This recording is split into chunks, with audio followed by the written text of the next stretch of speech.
Lungs health में आप देखेंगे, लंग्स बिना सांस के जीवन नहीं है, जिसकी सांसें थम गई उनका जीवन थम जाता है।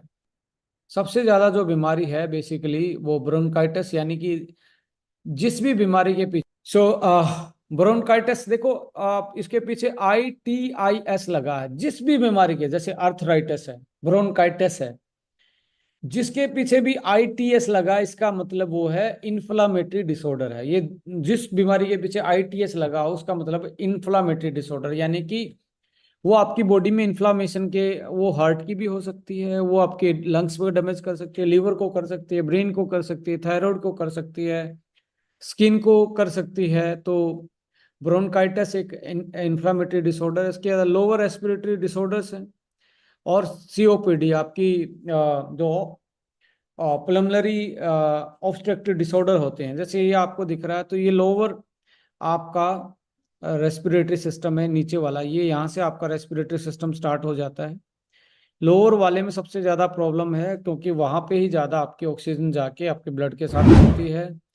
और जो आप यहाँ पे आप देख रहे हैं, ये जो आप कप शेप के देख रहे हैं, इसको एल्वोली बोलते हैं। एल्वोली एक कप शेप की वो होता है, इसी पे ऑक्सीजन आती है, और ऑक्सीजन आके यहाँ से ही आपके ब्लड में मिलती है, सांस आपके ब्लड में ऑक्सीजन मिलता है। बट यहाँ यदि इनके इनके ऊपर आपको स्मोकिंग से लेयर जमा दो, इन्फ्लामेशन के कारण जो आपका बलगम है, या आपकी इन्फ्लामेशन के कारण जो एलर्जी के कारण जो एक्स्ट्रा फ्लूइड है, या इनमें पानी भरना, जिसको आप एक तरीके से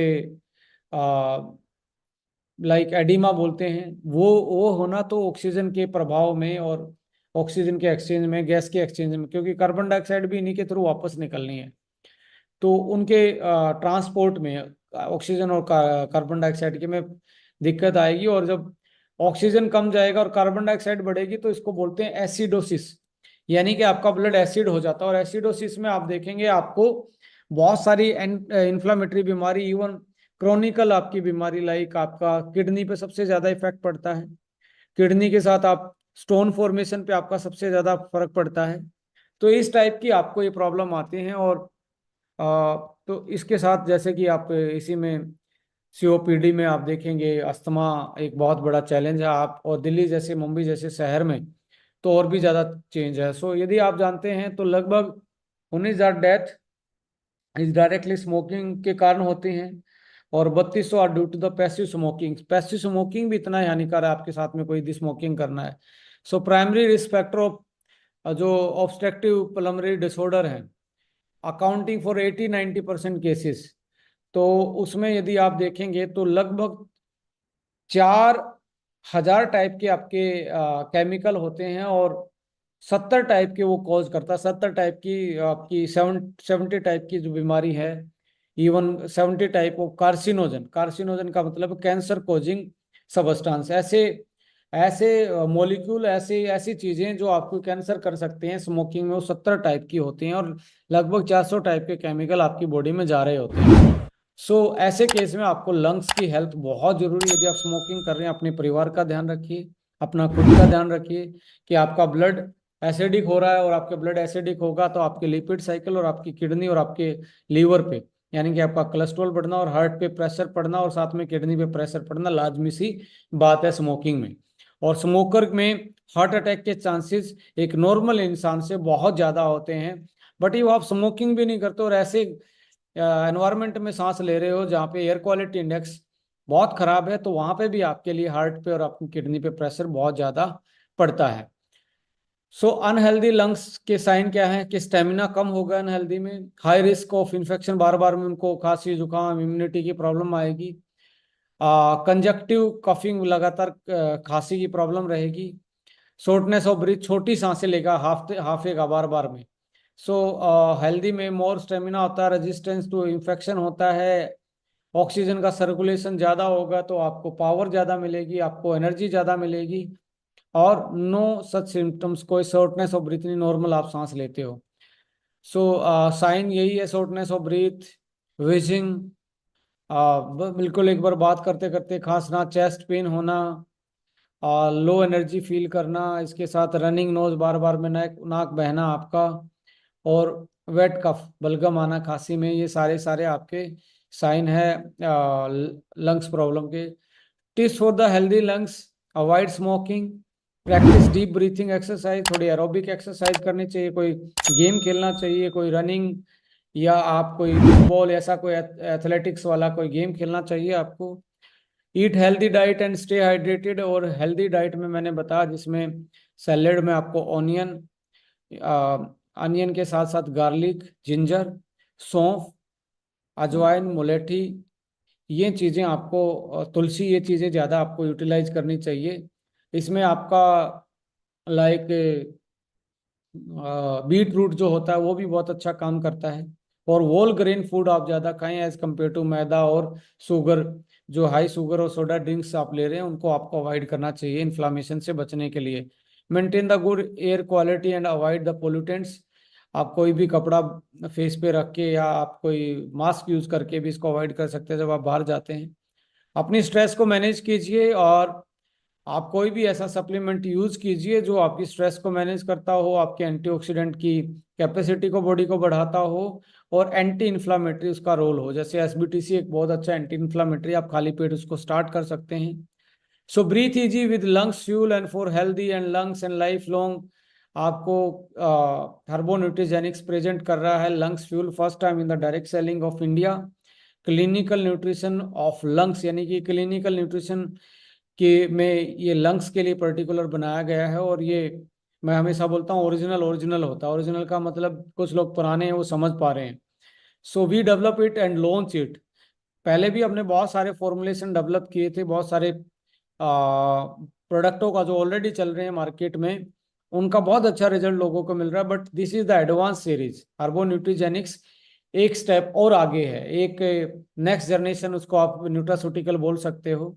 आज मैं इतना खुश होता हूं कि लोग मुझे ब्रेन वन की इतनी टेस्टिमनी भेजते हैं, लोग एसबीटीसी की इतनी टेस्टिमनी भेजते हैं, लोग जॉइंट्स के प्रोडक्ट की इतनी अच्छी, ऑर्थोवन की इतनी अच्छी टेस्टिमनी भेजते हैं।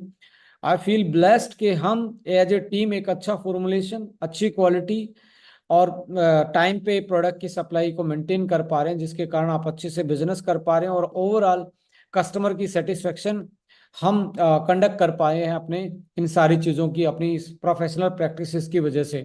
सो इसी में लंग्स फ्यूल में आप देखेंगे ग्रीन टी एक्सट्रैक्ट इसमें डाला, जो स्ट्रेस से लेके एंटीऑक्सीडेंट तक का रोल प्ले करता है। मुलेठी रूट एक्सट्रैक्ट, मुलेठी सदियों से, आयुर्वेद में सदियों से यूज हो रही है गले की इन्फेक्शन और लोअर रेस्पिरेटरी ट्रैक डिसऑर्डर, जो हमारे फेफड़ों की जो बीमारी है उनके लिए। Marshmallow root extract, stinging nettle root extract, tulsi leaf extract, और आपका जिंजर राइजोम एक्सट्रैक्ट, और कर्क्यूमिन C3 और बायोप्रिन। सो एंटी इन्फ्लामेटरी में और इम्यूनिटी में और लंग्स में मैं कहता हूँ एक बेहतरीन फॉर्मुलेशन आपको ये मिलने जा रहा है। सो किसी को आप भी यूटिलाइज करवाएंगे तो पीपल विल टेल यू कि हमें हफ्ते या 10 दिन में बहुत अच्छे रिजल्ट आने को मिल रहे हैं। सो ये एक नया है आपकी बास्केट में। It's help to cleanse the lungs naturally, stimulate the activity of lungs. Macrophages की बात करें, मैक्रोफेजिस का मतलब है जो आपने डर्ट, जो सांस के थ्रू आपके अंदर जो डर्ट गई है या कोई ऐसी चीज गई है, तो लंग्स की सेल एक प्रोसेस, खुद की क्लीनिंग का एक प्रोसेस चलाते हैं। जैसे आप घर में झाड़ू या आप पोछा वोछा फ्लोर पे मारते हैं, साफ सफाई करते हैं, ऐसे लंग्स के पास भी एक खुद की साफ सफाई का एक प्रोसेस होता है जिसको माइक्रोफेजिस बोलते हैं, जो बाहर से आपका पोल्यूटेंट या ऐसी चीजें की उनको ये पचाने का काम करते हैं और बाहर निकालने का काम करते हैं। सो ये उसी एक्टिविटी को, साफ सफाई की एक्टिविटी को और बढ़ाता है लंग्स की नेचुरली। इसके साथ helps to reduce and suppress the coughing, यदि आपको बार बार में एलर्जी, राइनाइटिस या नाक का बहना, आपको नजला है और आपकी बार बार में कफिंग हो रही है, आपको एलर्जी कफिंग है, तो उस केस में भी आप इसको यूटिलाइज कर सकते हैं। रात को सोने के बाद आपकी सोते टाइम तो आपको कफिंग ज़्यादा होती है, और ये देखा गया जिसमें विटामिन D3 की कमी है उसमें भी लंग्स की वीकनेस ज़्यादा आती है। तो इसलिए प्रॉपर आप अमाउंट में सन का एक्सपोजर लें, धूप लें जब आपको लंग्स की प्रॉब्लम है तो। और विटामिन डी, जो हमारा कैल मैग डी है, उसमें जिंक भी है, वो भी बहुत अच्छा उसके लिए, लंग्स के लिए एक सप्लीमेंट होता है। तो कैलमैग डी भी आप यूटिलाइज करें तो विटामिन D3 की कमी आपको साथ में है तो, क्योंकि उसके कारण भी आपके इन्फ्लामेशन होता हो सकता है लंग्स में।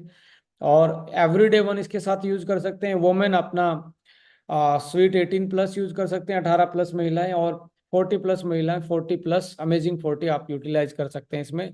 शुरुआत आप एसबीटीसी से करें, आपको बहुत अच्छा रिजल्ट देखने को मिलेगा। और इसके स्टार्टिंग के 1 हफ्ते आप इसको, जब स्मोकर हैं या आपको कोई सीओपीडी का या ब्रोंकाइटिस का या अस्थमा की कोई प्रॉब्लम है, तो दिन में 3 बार पहले आप हफ्ते 10 दिन यूटिलाइज करें 1-1 कैप्सूल। उसके बाद अगले 10 या 15 दिन 1-2 कैप्सूल यूज करें। तो 1.5-2 महीना होने के बाद फिर आप 1-1 कैप्सूल आप यूटिलाइज करें। लगभग 6 महीने लेंगे तो आपकी लंग्स की हेल्थ है वो बहुत अच्छी इंप्रूव होगी, और आपकी सांसें हैं वो कहीं ना कहीं, शॉर्टनेस ऑफ ब्रेथ है वो, जो छोटी सांसें आ रही थी वो डीप ब्रीथ आएगी, और आप लंबे जीवन की कामना कर पाएंगे। So fighting the smoke induce infection, जो आपकी स्मोक से के कारण इन्फेक्शन है या आपकी इन्फ्लामेशन है, उसके अगेंस्ट ये काम करता है, उसको कैटर करने का काम करता है।